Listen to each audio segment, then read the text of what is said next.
Welcome back. గురుకుల ఉద్యోగ గడికి తిరిగి స్వాగతం. ఇప్పుడు ఎన్విరాన్మెంటల్ ఇష్యూస్ గురించి మనతో ఇప్పుడు మాట్లాడడానికి శివకుమార్ గారు ఉన్నారు. ఇప్పుడు దీనికి సంబంధించి మీకు డౌట్స్ ఉన్న వాళ్ళు ఇమీడియట్గా స్క్రీన్ మీద కనిపిస్తున్న నెంబర్కి ఫోన్ చేసి డైరెక్ట్గా సార్ని అడిగి మీ డౌట్స్ క్లారిఫై చేసుకోవచ్చు. రైట్, నమస్తే సార్. నమస్కారం అండి. ఉంది తక్కువ టైం, ఒక 2-3 రోజుల్లో. మరి ఇప్పుడు వీళ్ళకి మీరేం ఇవ్వబోతున్నారు సలహా సూచనలు? మొన్న మీరు మాట్లాడుతూ అయితే చెప్పిన ప్రధానమైన అంశాల్లో మెయిన్గా గ్లోబల్ వార్మింగ్ గురించి, ఓజోన్ డిప్రెషన్ గురించి అయితే చాలా ఇంపార్టెంట్ అంటూ చెప్పారు. సో దానికి సంబంధించి మొదలు పెడతారా? ప్రస్తుతం ఉన్నటువంటి అంతర్జాతీయంగా అన్ని ప్రభుత్వాలని, సమాజాలను వేధిస్తున్నటువంటి ప్రధానమైన వాతావరణ సమస్య గ్లోబల్ వార్మింగ్.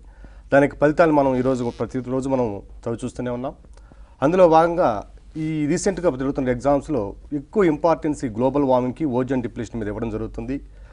ఏ సంవత్సరం అత్యధిక ఉష్ణోగ్రతల శతాబ్దంగా లేదా సంవత్సరంగా గుర్తించబడింది, లేదా గ్లోబల్ వార్మింగ్కి కారణమైన వాయువులు ఏంటి, ఏ విధంగా అవి వాతావరణాన్ని దెబ్బతీస్తున్నాయి, వాటి వల్ల వచ్చేటువంటి ఫలితాలు ఏమిటి, వీటి మీద మనం కొంచెం కాన్సన్ట్రేట్ చేయాల్సిన అవసరం ఉంది. అభ్యర్థులందరూ కూడా మనం ఇంత ముందుకు చెప్పుకున్నట్టుగానే గ్లోబల్ వార్మింగ్కి కారణమైనటువంటి వాయురాశులు కార్బన్ డైఆక్సైడు, నీటి ఆవిరి, మీథేను, sulphur hexafluoride, nitrogen oxides, ozone, ఇవన్నీ కూడా వీటితో పాటుగా కొంతమేర హైడ్రోక్లోరోఫ్లోరోకార్బన్స్, పర్క్లోరోఫ్లోరోకార్బన్స్, ఇవన్నీ కూడా ఈరోజు మనకి గ్లోబల్ వార్మింగ్ అంటే భూతాపం, భూమి యొక్క ఉష్ణోగ్రత క్రమంగా పెరగడం, సాధారణ ఉష్ణోగ్రతల కన్నా కూడా ఒక 5 డిగ్రీల సెంటీగ్రేడ్ మీద పెరగడాన్ని భూతాపంగా మనం పరిగణిస్తున్నాం. ఈ భూతాపానికి కారణమయ్యే వాయురస్సులన్నీ కూడా ఇవి. అభ్యర్థులకి వచ్చే ప్రశ్న ఏ విధంగా ఉండొచ్చు అంటే, క్రింది వానిలో ఓజోన్ భూతాపానికి కారణం కానటువంటి వాయువు ఏది అంటాడు. Which of the following gas is not responsible for the global warming అంటాడు. ఇటువంటి ప్రశ్నలు మనకు సాధారణంగా సివిల్ సర్వీస్లో చూడడం జరుగుతుంది. ఇప్పుడు ఉన్నటువంటి ఈ కాంపిటీషన్లో అటువంటి ప్రశ్నలు రావడానికి అవకాశం ఎక్కువ ఉంది కాబట్టి అభ్యర్థులు పర్ఫెక్ట్గా ఆ ఒక అంశం మీద పూర్తి అవగాహనతో ఉండడం అనేది ఎంతైనా అవసరం. కారణం కాని వాయువేది కూడా అడుగుతారు. కారణం కాని వాయువేదిని అడుగుతాడు. ఎందుకంటే అందరూ నేర్చుకున్న ప్రశ్నలు ఎలా ఉంటాయంటే అయ్యేవే నేర్చుకుంటున్నారు. అక్కడ అభ్యర్థి కొంచెము తికమగా పెట్టడము, లేదంటే కొంచెము యాంబిగ్యూటీకి గురి చేయడం. కొంతమంది మరి ఆ ప్రెజర్లో ఇది అయ్యేదేమని అనుకుంటే అదే విజయం సాధించే అభ్యర్థికి, విజయం సాధించిన అభ్యర్థికి ఉన్న తేడా అది ఉంటుంది అక్కడ. అట్లా పోయినసారి అయితే 2015లో సివిల్స్ ఇచ్చిన ప్రశ్న which of the following gas is not responsible for the global warming అన్నాడు. ఇచ్చిన వాటిల్లో సల్ఫర్ డైఆక్సైడ్ ఉన్నదండి. మనకి sulphur hexafluoride is responsible for the global warming, కాబట్టి సల్ఫర్ డైఆక్సైడ్ కాదు. అట్లాగే ఇంకొక ప్రశ్న 2016లో సివిల్స్లో వచ్చిన ప్రశ్న ఎట్లా ఉందంటే, which are the following substance is not responsible for the ozone layer depletion అన్నాడు. ఓకే, ఓజోన్ లేయర్ డిప్లీషన్కి కానీ కింది వాటిలో ఏది కారణం కాదన్నాడు. ఇచ్చిన వాటిల్లో టైర్లెస్ ట్యూబ్స్ అనేది ఒక ఆప్షన్ ఇవ్వడం జరిగింది. మనం మామూలుగా క్లోరోఫ్లోరోకార్బన్స్, పర్క్లోరోఫ్లోరోకార్బన్స్, లేదా క్లోరిన్, ఫ్లోరిన్, బ్రోమిన్ ఉన్నటువంటి ఏ కాంపౌండ్ అయినా కూడా దాదాపు అన్ని సమ్మేళనాలు కూడా ఈ ఓజోన్ పొరను దెబ్బతీస్తాయని మనం చూసుకున్నాం. అయితే ఒకవేళ ఇక్కడ అభ్యర్థి యొక్క నిశ్చిత పరిశీలత్వాన్ని ఏ విధంగా తక్షణం స్పందిస్తున్నాడు అనే దాన్ని దృష్టిలో పెట్టుకుని ఈ ప్రశ్న ఇవ్వడం జరిగింది. ఒకవేళ ఈ ట్యూబ్లెస్ టైర్స్ అనేవి కనుక ఓజోన్ పొరను దెబ్బతీసే కనుక ఎట్లయితే ఏ ప్రభుత్వం కూడా, ఏ దేశం కూడా వాటికి తయారీకి కానీ వాటి యొక్క వినియోగానికి కానీ అనుమతి ఇవ్వడం జరగదు. కాబట్టి ఇది చాలా సింపుల్ ప్రశ్న. ఇలాంటివి అభ్యర్థి యొక్క తక్షణం ఏ విధంగా రెస్పాండ్ అవుతాడు అనే విధాన్ని టెస్ట్ చేయడం కోసం, పరీక్షించడం కోసం ఇవ్వడం జరుగుతుంది. సో ట్యూబ్లెస్ టైర్స్ అనేవి ఏ విధంగానూ ఓజోన్ పొర దెబ్బతీయడానికి కారణం కాదు. అట్లాగే భారతదేశానికి సంబంధించి ఒక సార్ మీరు జీవ వైవిధ్య పరిరక్షణకు తీసుకునే చర్యలకు సంబంధించి మీరు మాట్లాడండి. నా సైగం చూసి మీరు ఆగారా? అవునండి. లేదు, మీరు కంటిన్యూ చేయండి సార్. ఇక్కడ గ్రీన్ హౌస్ ఎఫెక్ట్కి సంబంధించినటువంటి ఒక ప్రశ్న ఏమిటంటే, భారతదేశం ఏ విధంగా గ్రీన్ హౌస్ ఎఫెక్ట్ కారణమవుతుంది అంటారు.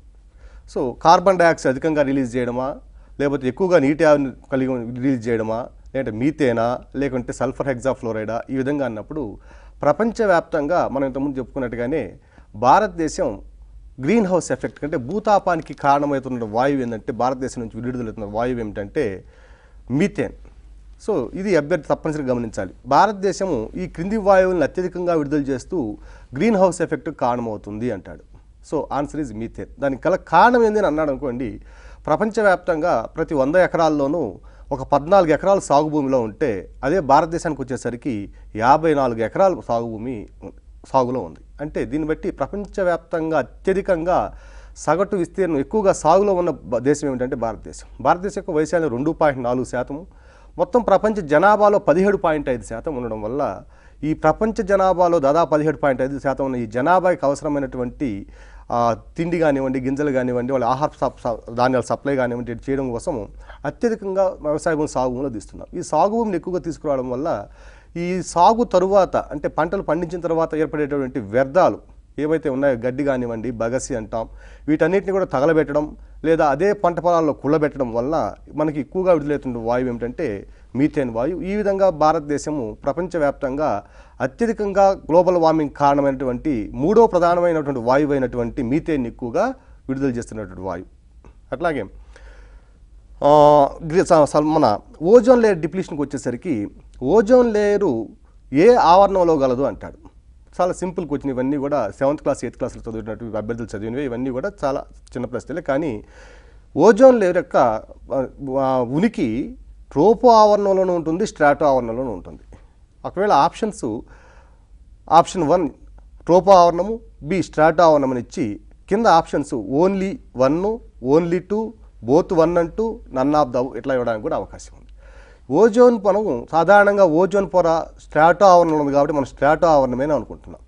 స్ట్రాటో ఆవరణంలో ఉన్నటువంటి ఓజోన్ యొక్క పరిమాణం వచ్చి దాదాపు 98% ఉంటే 1% లేదా 1% కొంచెం తక్కువ అటు ఇటుగా ట్రోపో ఆవరణంలో కూడా మనకి ఓజోన్ పొర ఉన్నది, ఓజోన్ వాయువులు ఉన్నాయి. ఈ ఓజోన్ వాయువు ఎక్కువగా ఎక్కడ రిలీజ్ అవుతుందంటే పరిశ్రమలు, కొన్ని ప్రత్యేకమైన పరిశ్రమలు, అట్లాగే ఎలక్ట్రికల్ ఇండస్ట్రీస్, మన ఎలక్ట్రికల్ ట్రాన్స్ఫార్మర్స్ ఉన్న ప్రాంతంలో కానివ్వండి, హై టెన్షన్ లైన్స్ ఉన్న ప్రాంతంలో కానివ్వండి, ఇటు దగ్గర కూడా ఓజోన్ వాయువు రిలీజ్ అవుతుంది. ఈ ఓజోన్ వాయువు వల్ల మనకి 2 రకాలైన ప్రయోజనం, ఒక ప్రయోజనం ఉంది, ఒక దుష్ప్రయోజనం కూడా ఉంది. సార్ అవి చెప్పుకునే ముందు ఒక్కసారి మన కాలర్ ఉన్నారు. హలో, సార్తో మాట్లాడండి, మీ డౌట్ ఏంటో అడగండి. హలో సార్, నమస్కారం సార్. నమస్తే అయ్యా. Thank you sir for this initiative. Sir నా డౌట్ ఏంటంటే సార్, ఈ ఎన్విరాన్మెంటల్ యాక్ట్స్ కానీ ఏమైనా భారతదేశంలో మీరు అడగబోతున్న ప్రశ్న ఏమిటంటే భారతదేశంలో పర్యావరణ పరిరక్షణకు తీసుకున్నటువంటి చర్యలు ఏమిటి అని అడగబోతున్నారు. చర్యలు, యాక్ట్స్ అండ్ కమిషన్స్ ఏమైనా అండ్ ఏమైనా కమిటీస్, సమ్మిట్స్ కానీ వాటి గురించి కొంచెం చెప్తారా సార్? అది చెప్తాను. ఒక 5 minutes తర్వాత మీ ఆన్సర్ చేస్తాను. దీని తర్వాత చెప్తానండి. నెక్స్ట్ టాపిక్ అదే ఉంది. ఇట్లా ఈ ఓజోన్ పొరను ఏ ఆవరణంలో కలదన్నప్పుడు ట్రోపో ఆవరణము, స్ట్రాటో ఆవరణం రెండిట్లో ఉందని చెప్పాలి. అట్లాగే ఓజోన్ పొర సాంద్రత ఇక్కడ ఎక్కువగా ఏ ఎత్తులో ఉంటుంది, సముద్ర మట్టానికి ఎంత ఎత్తులో అత్యధికంగా ఉంటుంది అన్నప్పుడు 20 నుంచి 30 కిలోమీటర్ల మధ్య ప్రాంతంలో ఓజోన్ యొక్క సాంద్రత అత్యధికంగా ఉంటుంది. అట్లాగే దాని యొక్క వ్యాప్తి మాత్రం 20 నుంచి 50 కిలోమీటర్ల వరకు ఉంటుంది. ఈ ఓజోన్ పొర దెబ్బతినడానికి కారణమైన మూలకం ఏది అన్నప్పుడు, లేదా పదార్థం ఏది అన్నప్పుడు వాళ్ళు క్లోరోఫ్లోరోకార్బన్స్, పర్ఫ్లోరోక్లోరోకార్బన్స్, హైడ్రోక్లోరోఫ్లోరోకార్బన్స్, ఆప్షన్ క్లోరిన్ అని కనుక ఇచ్చినట్లయితే మీరు అన్నింటినీ తీసేసి క్లోరిన్ ఆన్సర్ పెట్టుకోవాల్సిన అవసరం ఉంది. ఇవన్నీ కూడా మనం ఇంతకుముందు చూసినాం. క్లోరిన్ ఏం చేస్తుందంటే O3ని O2 మరియు Oగా డివైడ్ చేసి ఓజోన్ యొక్క సాంద్రతను తగ్గించి ఆక్సిజన్ యొక్క సాంద్రతను పెంచుతూ ఉంటుంది. ఈ విధంగా మనకి ఈ ఓజోన్ పొర దెబ్బతింటుంది. ఈ ఓజోన్ పొర పరిరక్షణ కోసం ఏర్పడినటువంటి ప్రోటోకాల్ ఏంటంటే మాంట్రియల్ ప్రోటోకాల్. ఈ మాంట్రియల్ ప్రోటోకాల్ వచ్చి 1987 సెప్టెంబర్ 16th సంతకం చేయబడింది అన్ని దేశాల సభ్య దేశాల చేత. 1986 సెప్టెంబర్ 16న సంతకం చేయబడింది అన్ని దేశాల చేత. అది అమల్లోకి వచ్చిన తేదీ మాత్రం తప్పనిసరిగా అభ్యర్థులందరూ కూడా గుర్తుపెట్టుకోవాల్సిన ప్రశ్న ఇది. మాంట్రియల్ ప్రోటోకాల్ ఏ తేదీ నుంచి అమల్లోకి వచ్చిందన్నప్పుడు 1989 జనవరి 1 నుంచి ఈ మాంట్రియల్ ప్రోటోకాల్ ఒప్పందానికి వచ్చింది. ఇది తప్పనిసరిగా రావడానికి అవకాశం ఉన్న ప్రశ్న. ఓజోన్ పొర పరిరక్షణ కొరకు ఉద్దేశించిన ప్రోటోకాల్ ఏమిటంటే మాంట్రియల్ ప్రోటోకాల్. కెనడాలో ఉండే మాంట్రియల్లో దీని మీద నిర్ణయం తీసుకున్నారు కాబట్టి దీన్ని మాంట్రియల్ ప్రోటోకాల్ అంటున్నాం. అట్లాగే వరల్డ్ ఓజోన్ ప్రొటెక్షన్ డే, ప్రపంచ ఓజోన్ పరిరక్షణ దినోత్సవం వచ్చి సెప్టెంబర్ 16న. ఇది కూడా ప్రతి ఒక్క అభ్యర్థి కూడా తప్పనిసరిగా గుర్తుపెట్టుకోవాలి.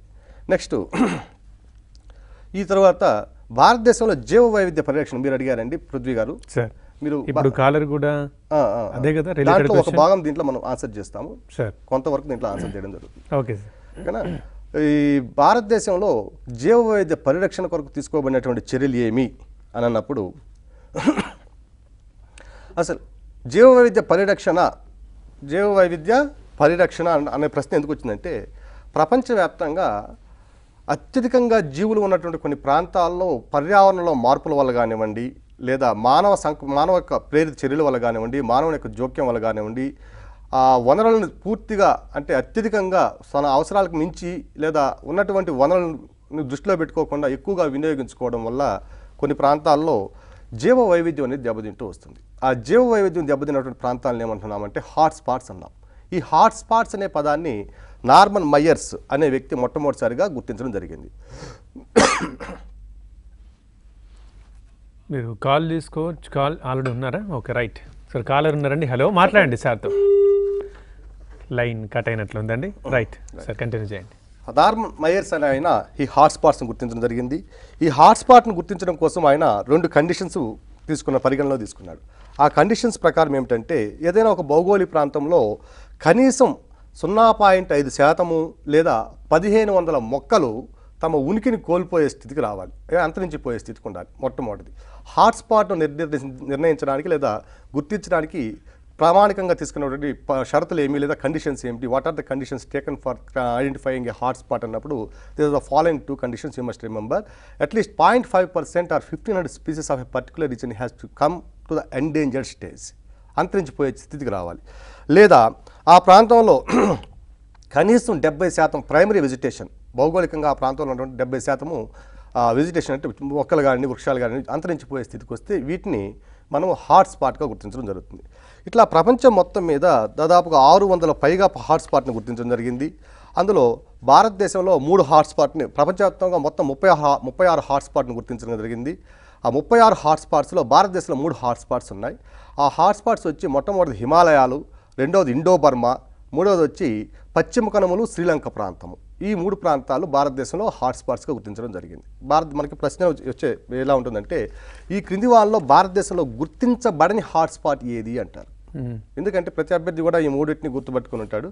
గుర్తించబడని హాట్ స్పాట్స్ సుందా ట్రెంచ్ని కానీ సుందా హాట్ స్పాట్ అని ఇచ్చినప్పుడు ఇది కూడా భారతదేశంలో భాగంగానే ఉంది. కానీ అత్యధిక భాగం వచ్చి ఇది ఇండోనేషియా ఆ ప్రాంతంలో, బాలి, సుమత్రా దీవుల్లో ప్రాంతంలో ఉంది. ఈ గ్రేట్ నికోబార్ దీవుల్లో ఉండే కొంత ప్రాంతాన్ని దీన్ని భారతదేశంలో కలపడం జరిగింది. భారతదేశంలో ఈ ప్రాంతానికి కొంత దాంట్లో కలపడం జరిగింది. అందువల్ల సుందా ట్రెంచ్ అని ఇచ్చినప్పుడు ఈ 4 ఆప్షన్స్ ఇచ్చి ఏవి హిమాలయాలు, ఇండో బర్మా సరిహద్దు, పశ్చిమ కనుమలు మరియు శ్రీలంక ప్రాంతము, ఈ 3 ఇచ్చి 4వది కనుక సుందా కనుక ఇస్తే మీరు కంపల్సరీ మీరు వెళ్ళవలసినటువంటి ఆప్షన్ సుందా. సో ఈ విధంగా 3 హాట్ స్పాట్ను గుర్తించింది. ఈ హాట్ స్పాట్ పరిరక్షణ కోసం భారతదేశంలో మన ప్రభుత్వం 18 బయోస్పియర్ రిజర్వ్స్ని ఏర్పాటు చేసింది. అంటే జీవ వైవిధ్య పరిరక్షణ కొరకు భారతదేశంలో 18 బయోస్పియర్ రిజర్వ్స్ని ఏర్పాటు చేసింది. అందులో 10 బయోస్పియర్ రిజర్వ్స్ని యునెస్కో కూడా గుర్తించడం జరిగింది. యునెస్కో నుంచి మనకు ఫండ్స్ రావడం, ఆ ఫండ్స్ ద్వారా మనం కొంత ఆ జీవ వైవిధ్య పరిరక్షణకు కొంత మనం కట్టుబడి ఆ నిధులను వెచ్చించడం ఇవన్నీ కూడా చేస్తూ ఉన్నాం. ఈ 18 బయోస్పియర్ రిజర్వ్స్లో 10 బయోస్పియర్ రిజర్వ్స్లో మనకి అభ్యర్థికి ఇక్కడ వచ్చే ప్రశ్న ఎలా ఉంటుందంటే ఏ బయోస్పియర్ రిజర్వ్ ఏ ప్రాంతంలో ఉన్నది అనేది ఇంపార్టెంట్. అట్లాగే కొత్తగా ఏర్పరచబడినటువంటి బయోస్పియర్ రిజర్వ్ ఏది అన్నాడు అనుకోండి. Agasthyamalai biosphere reserve.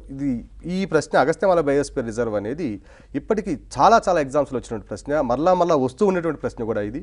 Agasthyamalai biosphere వచ్చి కేరళ, తమిళనాడు రాష్ట్రాల్లో విస్తరించి ఉంది. ఇది 2016వ సంవత్సరంలో మనం యునెస్కో దీన్ని తన యొక్క బయోస్పియర్ రిజర్వ్స్లో ప్రొటెక్ట్ చేసిన బయోస్పియర్ రిజర్వ్స్లో ప్రాంతంగా గుర్తించడం జరిగింది. భారతదేశంలోని బయోస్పియర్ రిజర్వ్స్లో నీలగిరి బయోస్పియర్ రిజర్వ్ మొట్టమొదటిది. ఇది 2000 సంవత్సరంలో గుర్తించబడింది. అభ్యర్థి ఇక్కడ గమనించవలసిన అంశం ఏంటంటే భారతదేశంలో మొట్టమొదటి బయోస్పియర్ రిజర్వ్ యునెస్కో చేత గుర్తించబడిన బయోస్పియర్ రిజర్వ్ ఏది అంటాడు. నీలగిరి బయోస్పియర్ రిజర్వ్ ఇది 2000 సంవత్సరంలో యునెస్కో చేత గుర్తించబడింది. తర్వాత ఇది వచ్చి తమిళనాడు, కేరళ, కర్ణాటక 3 రాష్ట్రాల్లో విస్తరించి ఉంది. నీలగిరి బయోస్పియర్ రిజర్వ్ ఏ రాష్ట్రాల్లో గలదు అని అనుకోండి. ఈ 3 రాష్ట్రాలు ఇస్తే 3 ఆన్సర్ కూడా ఆన్సర్స్ అవుతాయి. అట్లాగే Gulf of Mannar biosphere reserve. Gulf of Mannar అంటే మన్నార్ సింధు శాఖ. ఇది శ్రీలంకకి భారతదేశానికి మధ్యలో ఉన్నటువంటి సింధు శాఖ. ఇది తమిళనాడు ప్రాదేశిక జలాల పరిధిలోకి వస్తుంది. కాబట్టి Gulf of Mannar biosphere reserve వచ్చి తమిళనాడులో ఉంది. ఇది 2001లో గుర్తించడం జరిగింది. నెక్స్ట్ 3వది వచ్చి సుందర్బన్ బయోస్పియర్ రిజర్వ్. ఇది వెస్ట్ బెంగాల్లో ఉంది. ఈ సుందర్బన్ బయోస్పియర్ రిజర్వ్ మీద మీకు వచ్చే ప్రశ్న ఎలా ఉంటుందంటే సుందర్బన్ బయోస్పియర్ రిజర్వ్స్లో పరిరక్షించబడుతున్నటువంటి జంతువులు ఏవి లేదా జాతులు ఏవి అన్నప్పుడు క్రోకోడైల్స్, మడ్ క్రోకోడైల్స్ అంటే బురదలో ఉన్నటువంటి ఈ క్రోకోడైల్స్ ఉంటాయి, మొసళ్ళు. నెక్స్ట్ రాయల్ బెంగాల్ టైగర్, మన భారతదేశం యొక్క జాతీయ జంతువు రాయల్ బెంగాల్ టైగర్. ఇది కూడా మనం అక్కడ పరిరక్షించబడుతుంది. అట్లాగే కోబ్రా స్నేక్ను పరిరక్షించబడుతుంది. ఒంటి కొమ్ము ఖడ్గమృగం, 1 horn rhino. It is also protected under Sundarbans region. అట్లాగే సుందర్బన్స్ రీజియన్లో ఉంటే గంగా నది ప్రాంతంలో గంగా డాల్ఫిన్స్ కూడా, ఇవి ఫ్రెష్ వాటర్ డాల్ఫిన్స్ కూడా ఇక్కడ పరిరక్షించబడుతున్నాయి. ఇవన్నీ కూడా ఆ ప్రాంతంలో పరిరక్షించబడే జంతువులు. నెక్స్ట్ నందాదేవి బయోస్పియర్ రిజర్వ్ ఏ రాష్ట్రంలో కలదు అంటాడు, ఇది ఉత్తరాఖండ్. నెక్స్ట్ నార్క్రిక్ బయోస్పియర్ రిజర్వ్, ఇది కూడా చాలాసార్లు అడిగిన ప్రశ్న. ఇవన్నీ కూడా ఇంతకుముందు అనేక ప్రశ్నలు అనేక ఎగ్జామ్స్లో అడిగినట్టు ప్రశ్నలే. అభ్యర్థులు అందరూ కూడా ఈ 10 బయోస్పియర్ రిజర్వ్స్ ఏవైతే మనకి భారతదేశంలో ఉన్నటువంటి 18 బయోస్పియర్ రిజర్వ్స్ ఉన్నాయో, భారతదేశంలో 18 బయోస్పియర్ రిజర్వ్లో ఏటిని యునెస్కో అయితే గుర్తించిందో ఆ యునెస్కో గుర్తించినటువంటి బయోస్పియర్ రిజర్వ్లో ప్రతి సంవత్సరము ఒక ప్రశ్న రావడం అనేది తప్పనిసరిగా ఉంటుంది. ఈ నార్కిరిక్ బయోస్పియర్ రిజర్వ్ వచ్చి మేఘాలయ. నెక్స్ట్ పాంచమరి బయోస్పియర్ రిజర్వ్ వచ్చి మధ్యప్రదేశ్లో ఉంటుంది. నెక్స్ట్ సిమ్లిపాల్ బయోస్పియర్ రిజర్వ్, ఇది ఒడిశా. సిమ్లిపాల్ అండి Odisha. Next great Nicobar biosphere reserve వచ్చి గ్రేటర్ నికోబార్. అట్లాగే అచానక్మర్ అమర్కాంతక్ బయోస్పియర్ రిజర్వ్, ఇది వచ్చి మధ్యప్రదేశ్ ఛత్తీస్గఢ్లో ఉంటుంది. నెక్స్ట్ అగస్త్యమలై బయోస్పియర్ రిజర్వ్, ఇది చివరిగా ఏర్పడినటువంటి 2016లో యునెస్కో చేత గుర్తించబడినటువంటి బయోస్పియర్ రిజర్వ్. ఇది వచ్చి కేరళ మరియు తమిళనాడులో ఉంటుంది. ఇది ఈ విధంగా బయోస్పియర్ రిజర్వ్స్ ద్వారా మనము కొంత జీవవైద్య పరీక్షణకు కట్టుబడి ఉన్నాం. అట్లాగే 1973లో మనము ఈ ప్రాజెక్ట్ టైగర్ని కూడా మనం స్టార్ట్ చేయడం జరిగింది. ప్రాజెక్ట్ టైగర్ ఏంటంటే భారతదేశంలో ప్రపంచవ్యాప్తంగా అత్యధికంగా పులులు కలిగినటువంటి దేశం భారతదేశం. ఫర్ ఎగ్జాంపుల్ మనము 1900 లేదా 1890, 19 ఆ ప్రాంతంలో చూసినట్లయితే. సార్ ఒక్కసారి కాలర్ తీసుకుని మాట్లాడదాం. హలో, మాట్లాడండి సార్, వింటున్నారు. మీ క్వశ్చన్ అడిగారు. హలో, నా పేరు మాధవి అండి, నేను వరంగల్ డిస్ట్రిక్ట్ నుంచి కాల్ చేస్తున్నాను. చెప్పండి. ఇప్పుడు ఎన్విరాన్మెంటల్ ఇష్యూస్ మీద ఎన్ని మార్క్స్ వస్తాయండి? ఎన్విరాన్మెంటల్ ఇష్యూస్ మీద మీకు 7-8 మార్కులు రావడానికి అవకాశం ఉందమ్మా. అట్లాగే డిజాస్టర్ మేనేజ్మెంట్ కూడా ఉన్నది మీకు. దాని మీద 2 కలిపి 15 మార్కుల వరకు రావడానికి ఉన్న అవకాశం ఉంది నా అభిప్రాయం. ఒక్కొక్కసారి దాని యొక్క డిజాస్టర్స్ లో ఎన్ని టైప్స్ ఉంటాయి సార్? డిజాస్టర్ల టైప్స్ అనేవి భారతదేశంలో అంటే చాలా టైప్స్ ఉన్నాయి. క్లాసిఫికేషన్కి దానికి ఒక వర్గీకరణకి చట్టపరంగా వర్గీకరణ ఏమీ లేదు. ఉన్నటువంటి డిజాస్టర్స్ని 1991 సంవత్సరంలో కేసీ పంత్ కమిటీ మొత్తము 31 బయో డిజాస్టర్స్ని గుర్తించి దాటిని 5 భాగాలుగా వర్గీకరించింది. కేసీ పంత్ కమిటీ, ఇది గుర్తుపెట్టుకోండి, ఇంపార్టెంట్. భారతదేశంలో విపత్తుల నిర్వహణకు ఏర్పడినటువంటి మొట్టమొదటి కమిటీ ఏమిటి అంటే K C Pant committee. Planning committee chairman అప్పుడు ఆయన దానిలో వేశారు. నెక్స్ట్ సార్ మరో కాలర్ ఉన్నారు. హలో, మాట్లాడండి సార్తో. రైట్, ఫోన్ కట్టినట్టుంది సార్. పులుల గురించి మనము ప్రపంచవ్యాప్తంగా పులులు అత్యధికంగా కలిగిన దేశం ఏది అంటే అది భారతదేశమే. ఓకేనా? అట్లా ఒకప్పుడు దాదాపు 1,00,000 పైగా ఉన్న పులులు 2006, 2007కి వచ్చేసరికి దాదాపు 1,400 చిల్లర పులులు పడిపోయినాయి. క్రమంగా పులులు 1973 ఏప్రిల్ 1న మనం ప్రాజెక్ట్ టైగర్ను ప్రారంభించాం. ఆ ప్రాజెక్ట్ టైగర్లో భాగంగా మనం పులుల సంరక్షణ కోసం తీసుకున్న చర్యల ఫలితంగా ఈరోజు 2017 సంవత్సరంలో పార్లమెంట్లో ఈ 2 నెలల క్రితం పార్లమెంట్లో ఇచ్చినటువంటి నివేదిక ప్రకారం 2,500 పులులు భారతదేశంలో ఉన్నాయి. ఇవి ప్రపంచవ్యాప్తంగా ఉన్న పులుల్లో మొత్తం 70% సమానం. ఈ 1973 ఏప్రిల్ 1న ప్రారంభించిన ప్రాజెక్ట్ టైగర్ ఫలితంగా మన పులుల్ని ఎక్కువగా మనము పెంచుకోగలుగుతున్నాం. అట్లాగే భారతదేశంలో పులులు ఎక్కువగా ఉన్న రాష్ట్రం ఏది అన్నప్పుడు కర్ణాటక 408 పులులు ఉన్నాయి. Next Uttarakhand 340, next Madhya Pradesh 308, Tamil Nadu 209. ఈ క్రింది రాష్ట్రాలను వరుస క్రమంలో అమర్చండి పులుల సంఖ్య ఆధారంగా అన్నాడు అనుకోండి. మొట్టమొదటి అత్యధికంగా పులులు ఉన్న రాష్ట్రం కర్ణాటక, ఉత్తరాఖండ్, మధ్యప్రదేశ్, తమిళనాడు. ఈ ఆర్డర్ మాత్రం తప్పనిసరిగా గుర్తుపెట్టుకోవాలి. ఎందువల్ల తెలుగు రాష్ట్రాల్లో ఉన్నటువంటి ప్రత్యేకత ఏంటంటే భారతదేశం మొత్తం మీద అత్యధిక వైశాల్యం కలిగినటువంటి పులుల సంరక్షణ కేంద్రం ఏంటంటే Nagarjuna Sagar tiger reserve, Rajiv Gandhi tiger reserve park, అది నేషనల్ పార్క్. అది దీంట్లో 6,300 హెక్టేర్ల స్థలం దీనికి కేటాయించబడింది. వైశాల్యం ఏమి అడగడు. అత్యధిక వైశాల్యం కలిగినటువంటి పులుల సంరక్షణ కేంద్రం ప్రపంచవ్యాప్తంగా కూడా ఇదే అత్యధిక వైశాల్యం కలిగినటువంటి సంరక్షణ కేంద్రం. నెక్స్ట్ వచ్చి ఈ ప్రాజెక్ట్ టైగర్ వచ్చి భారతదేశంలో 1973 ఏప్రిల్ అనుకున్నాం. అట్లాగే మొత్తం ఇప్పుడు భారతదేశంలో ఉన్నటువంటి పులుల సంరక్షణ కేంద్రాలు లేదా పార్కులు ఎన్ని ఉన్నాయంటే 48 పార్కులు ఉన్నాయి. ఇది కూడా మనం తప్పనిసరిగా గుర్తుపెట్టుకోవాల్సిన ప్రశ్న. 48. Right sir. ఇప్పుడు జీవ వైవిధ్యం ఒకసారి చూసుకుంటే కనుక అది మన భారతదేశం ఏ స్థానంలో ఉంటుంది ఈ బయోడైవర్సిటీ? భారతదేశం 7వ అత్యధిక ప్రస్థానం ఉంది. జీవ వైవిధ్య స్థానంలో భారతదేశంలో దాదాపు మన స్థానం 7వ స్థానంలో ఉంది. Right sir. ఇప్పుడు దీనికి సంబంధించి సిలబస్లో ఉన్న క్వశ్చన్ అడుగుతారా? ఎన్విరాన్మెంటల్కి సంబంధించి అందరికీ అవేర్నెస్ ఉండాలి, అవగాహన ఉండాలని అయితే ప్రభుత్వం చూస్తుంది. ఇప్పుడు కావాలి కూడా ప్రతి మనిషి తప్పనిసరి. మరి అది సిలబస్లో ఉన్న క్వశ్చన్స్ వస్తాయా, లేదు ఈ మనిషికి ఏమైనా ఉండొచ్చు అనే ఉద్దేశంలో కూడా ఎలాంటి క్వశ్చన్స్ ఏమైనా వస్తాయి? దాదాపుగా సిలబస్లో ఉన్న అంశాలే వస్తాయి. ఎన్విరాన్మెంటల్ ఇష్యూస్లో మనం సొంతంగా ప్రయోగం చేసి క్వశ్చన్ ఇచ్చే ధైర్యం ఎవరు చేయరు. ఎందుకంటే అది ఫ్యాక్ట్ ఓరియంటెడ్. ఏమాత్రం క్వశ్చన్ డివేట్ అయినా కూడా అతనికి నెగిటివ్గా వస్తుంది కాబట్టి అలా నెగిటివ్గా రావడానికి అవకాశాలు తక్కువ ఉంటాయి. సార్ ఇంకా ఏమైనా ఈ కాస్త టైంలో ఏ టాపిక్ మీద దృష్టి పెట్టాలి ఒకసారి ఓవర్ వ్యూ ఇస్తారా? చెప్పాల్సిన అయిపోతే కనుక. ఇందాక అబ్బాయి విక్టర్ అడిగినట్టు భారతదేశంలో తీసుకున్న చర్యలు, ఏ చట్టాలు ఎప్పుడు తీసుకున్నాం అనేది ఒక్కసారి మనం గుర్తుపెట్టుకోవాలి. ఆ చట్టాలని ఆ ఇయర్స్ కూడా మనం గుర్తుపెట్టుకుంటే మంచిది. అట్లాగే పర్యావరణంలో గ్రీన్ హౌస్ ఒక ఇంపార్టెంట్ బిట్ వచ్చి తలసరి గ్రీన్ హౌస్ వాయువుల ఉద్గారంలో భారతదేశం ఏ స్థానంలో ఉంది? 122వ స్థానంలో ఉంది.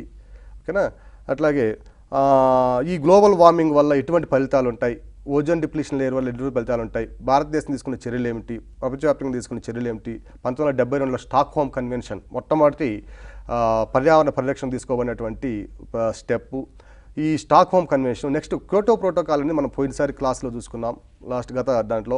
ఆ క్యోటో ప్రోటోకాల్ మీద నెక్స్ట్ కరెంట్ అఫైర్స్ మీద వచ్చే బిట్టు 2017లో జరిగినటువంటి ఈ సదస్సు, ధరిత్రి సదస్సు, ఇది ఎప్పుడు జరిగింది, ఎక్కడ జరిగింది, ఇది వచ్చి 23వ సదస్సు.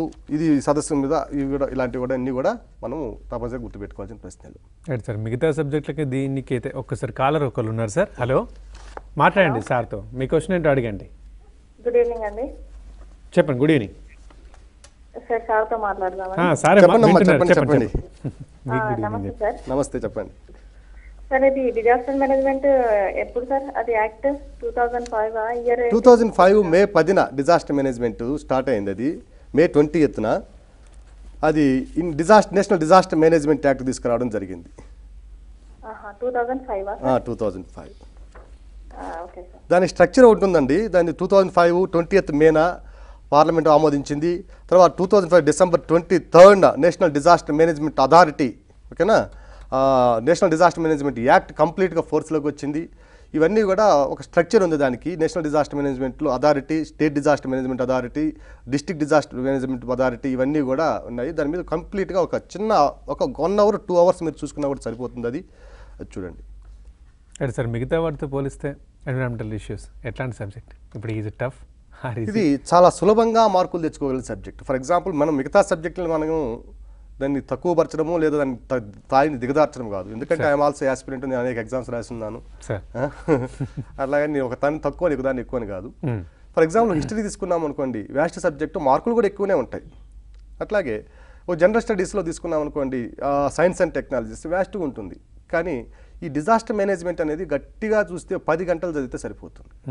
ఒక్క ప్రశ్న కూడా, ఎందుకంటే రిపీటెడ్ క్వశ్చన్స్ అనేవి దీంట్లో ఎక్కువగా ఉంటాయి. అందువల్ల మనము ప్రీవియస్ క్వశ్చన్ పేపర్స్ ఎక్కువగా మనం చూసుకున్నప్పటికి కూడా మనం దాదాపుగా 80 to 90% మనం ఆన్సర్స్ మనం మార్కులు తెచ్చుకోవడానికి అవకాశం ఉంటుంది. ఆ మిగతా 10% 2% అనేవి కరెంట్ అఫైర్స్తో రిలేట్ అయి ఉంటాయి. కాబట్టి తక్కువ వ్యవధిలో ఎక్కువ మార్కులు తెచ్చుకోవడానికి అవకాశం ఉన్నటువంటి సబ్జెక్టు ఈ డిజాస్టర్ మేనేజ్మెంట్ కానివ్వండి, లేదా ఎన్విరాన్మెంటల్ ఇష్యూస్ కానివ్వండి. ఎన్విరాన్మెంటల్ ఇష్యూస్లోకి వచ్చేసరికి కొంత ప్రొలాంగ్ టైం మనకు అవసరం. ఈ కన్వెన్షన్స్ ఎలా ఉంటాయి, ఇవన్నీ కూడా మనము కొంత ఎక్కువ కాలం చదవాల్సిన అవసరం ఉంది. సరే, ఇది ఎక్స్పర్ట్ ఒపీనియనా లేకపోతే చదివే వాళ్ళ అభిప్రాయం కూడా ఇదే ఉంటుందా సబ్జెక్ట్ మీద? ఎక్స్పర్ట్ చదివేవాళ్ళు కాదు, నేను ఎక్స్పర్ట్ లేదు నాకు తెలియదు. కాబట్టి నేను కూడా అనేక సంవత్సరాల పాటు ఈ ఫీల్డ్లో ఉండి అనేక ఎగ్జామ్స్ రాస్తున్నాను కాబట్టి అనేక మంది పిల్లల్ని ట్రైన్ చేస్తున్నాం, అనేక పేపర్లు మనం చూస్తున్నాం. ఏ పేపర్ ఏ విధంగా వస్తుంది, వారి యొక్క పందా ఏముంది, ఎగ్జామ్ యొక్క దృష్టి దేని మీద ఉంది అన్నప్పుడు ఈ తప్పనిసరిగా మనం ఈ అభిప్రాయానికి రావాల్సి వస్తుంది. సార్, ఫైనల్గా మనకు ఒక 2 రోజులు మాత్రమే ఉంది. అభ్యర్థులకు మీరు ఇచ్చే సలహా సూచన అంటే నాట్ ఓన్లీ సబ్జెక్ట్, మీరు ఏమన్నా చెప్పదలుచుకోండి. అభ్యర్థులకి ఇక్కడ ముఖ్యంగా గమనించుకోవాల్సిన అంశం, ఎప్పుడూ కూడా ప్రశ్నని చూడగానే ఆన్సర్ పెట్టవద్దండి. మీరు సమయం తీసుకొని కరెక్టా కాదని ఒక 2-3 సార్లు ఆలోచించి ఆన్సర్ పెట్టాలి. ఎందుకంటే ఒకసారి మనం రాంగ్ చేసామంటే మళ్ళీ మనం దాన్ని వెనక్కి తీసుకునే పరిస్థితి లేదు. అట్లాగే ప్రీవియస్ క్వశ్చన్ పేపర్స్ ఈ సమయంలో మీరు ఎక్కువగా ట్రై చేయండి. ఎక్కువగా దాని ప్రీవియస్ క్వశ్చన్ పేపర్ చదవడం జరిగితే మీకు అభ్యర్థి యొక్క వ్యక్తిత్వాన్ని కానీ లేదా అభ్యర్థి యొక్క జ్ఞానాన్ని కానీ ఏ విధంగా పరీక్షించబోతున్నాడు అనేది మీకు అర్థమవుతుంది, అవగతం అవుతుంది. అట్లాగే అనేక ప్రశ్నలు ప్రీవియస్ క్వశ్చన్ పేపర్స్ రావడానికి కూడా అవకాశం ఉంది. ఈ డిజాస్టర్ మేనేజ్మెంట్, నేషనల్ ఎన్విరాన్మెంటల్ ఇష్యూస్లో ఎక్కువ శాతం ప్రశ్నలు ప్రీవియస్ క్వశ్చన్ పేపర్స్ నుంచే వస్తాయి. సార్ ఈ సబ్జెక్ట్లో ఏమైనా జనరల్గా అభ్యర్థులు చేసే మిస్టేక్స్ ఏమైనా ఉంటాయా? అభ్యర్థులు జనరల్గా చేసే మిస్టేకు 4 ఆప్షన్స్లో 2 ఆప్షన్స్ కాదని ఎలిమినేషన్లో వెళ్ళిపోతారు. సార్ మీకు మిగిలిన 2 ఆప్షన్స్లో ఇదేది ఆన్సర్ ఏది కరెక్ట్ అనేది అభ్యర్థికి ఎప్పుడు వస్తుందంటే దాన్ని అనేక సార్లు అంటే ఎక్కువసార్లు రివిజన్ చేయకపోవడం వచ్చే ప్రశ్న. అలాంటప్పుడు ఆ ప్రశ్నని చివరిగా ఆన్సర్ చేసుకోవడం మంచిది. సార్ ఇప్పుడు ఇంతకుముందు మీరు ఒక ఎగ్జాంపుల్ చెప్పారు, సివిల్స్లో ఇట్లా అడిగారు దానికి కానిదేది అనే విషయం. అట్లా ఇది ఎట్లా గురుకుల ఎగ్జామ్ కదా, దానికి దీనికి కంపేరింగ్ ఉంటుందంటారా? ఇప్పుడు మనం దేశవ్యాప్తంగా చూసుకున్నామంటే రాష్ట్ర విభజన తర్వాత జరుగుతున్న ఎగ్జామ్స్లో sir Andhra Pradesh public service commission కానివ్వండి, Telangana state public service commission కానివ్వండి, రెండింటిలో వాటి ప్రశ్నలు ఇచ్చేటువంటి పంద అనేది చాలా తీవ్రమైన మార్పులు చోటు చేసుకున్నాయి. ఒక్కొక్కసారి ఇది సివిల్స్లో వచ్చిన ప్రశ్న కదా, ఇది స్టాండర్డ్ కదా అనే విధంగా ఉంది. ఆ ప్రశ్నలే అభ్యర్థి యొక్క విజయాన్ని డిసైడ్ చేయబోతున్నాయి. ఓకే 70 to 80% అనేవి ఎవరైనా పెట్టగలరు.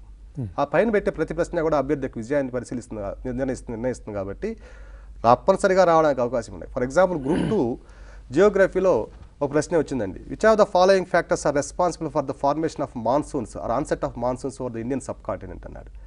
ఈ ప్రశ్నని సివిల్స్ జాగ్రఫీ ఆప్షన్లో చేసినటువంటి వాళ్ళు కూడా ఒక్కొక్కసారి తప్పు చేయడానికి అవకాశం ఉంది. అలాగని ఇప్పుడు గ్రూప్ 2 ఇచ్చారు కదండి, కాబట్టి ఇప్పుడు కూడా రావు అని అనుకోవడానికి అవకాశం లేదు. సో దృష్టిలో పెట్టుకోవాలి, వస్తాయి. Right, thank you Shivakumar sir, మంచి సలహాలు సూచనలు ఇచ్చినందుకు.